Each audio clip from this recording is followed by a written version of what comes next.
স্পর্ধা আমাদের মৃত্যু বানাতে চায়, শশীল করতে চায় বাসী। শান্ত হন দেওয়া দেবে, আমাদের একক শক্তিকে এই কাজ কখনোই সম্ভব হবে না। আমাদের শক্তিকে সম্মিলিত করে আত্মার শক্তি মহামায়াকে পুনর্বার জাগ্রত করতে হবে।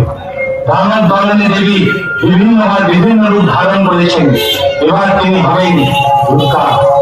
এই প্রতি